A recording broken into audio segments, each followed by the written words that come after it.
All right, you guys, real quick, I just want to talk about a video in regards to Brianna Taylor. So I was watching, the news or the video clips on YouTube, and it's about Brianna Taylor.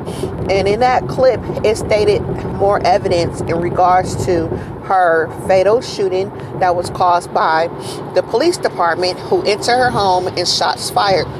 So within that story, her previously boyfriend was arrested, and they've been trailing him or targeting him for conspiracy to selling drugs.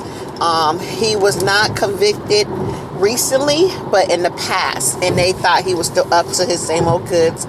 So they tried to use that as a reason for entering Brianna Taylor's home, because it was stated that he was holding his materials or drugs within her house. Come to find out, none of that was ever retrieved. Come to find out, this is the part that I wanted to talk about.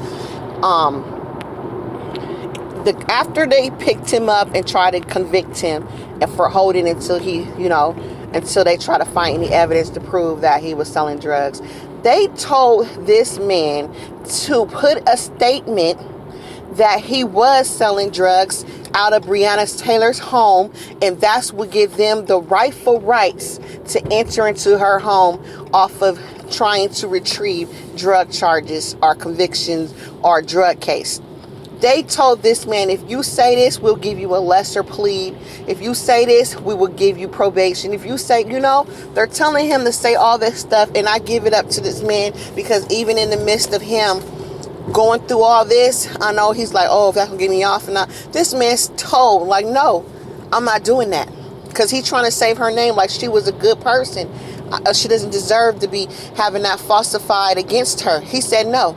So let's see what's going to happen to him, because he said no, and plus because he told that they had the audacity to tell him to say that man will come up missing or whatever. But the point of the story is, just like you and I, they go to our family members and our friends and tell them these falsified stories, or tell them to go with these falsified stories, or they're going to do this to you, or you're going to do that. And what they need to do, put their foot down and say, no, I'm not going to do that. But unfortunately, we are surrounded by people of fear that don't believe in a higher power, don't believe that God got this, God want me to do the right thing. They scared.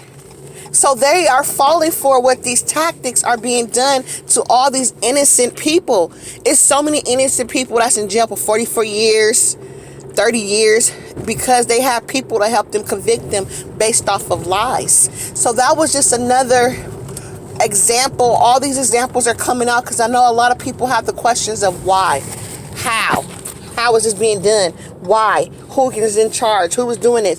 That's a clear example of how and why it's being done. There's people in fear, and there's some people that will stand up and say no. And unfortunately, I feel like if that was to happen to you and I, if somebody came to us and told us to lie against our family members, our friends, we are the ones that say nope. Nope. And I'm snitching that you even had the audacity to come to me. Because we don't have no fear. I told my mom that. My mom was like, oh, you need to watch the news. I said, no, I don't watch the news. I pick and choose what news I want to watch, so it's controlled by me, not by the television. And then she goes, why? You need to? I said, no, I can't, because I hold too much emotions where it will trigger me to be sad just by watching it. So I got to choose the timing for myself to watch it. And she said, I don't know why. I said, God made me different. God made me on this earth to be the one to help. I said, if I was born back in the days, my name would be Rosa Parks. I might be Martin Luther King. That's how God made me one of those type of people that I have to get involved and help. So that's all I wanted to help you guys by understanding whys, the whys this and why that. We'll talk about more of the whys later, but just think about that. That they fatally shot this young lady, didn't have the nerve to try to clear themselves by making another man lie, call her a drug dealer, to tarnish her name.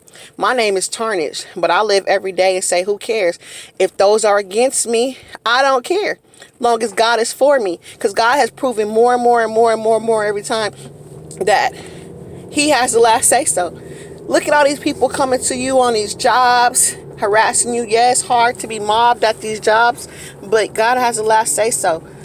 He gonna supply your needs. All right, talk to you guys later like always.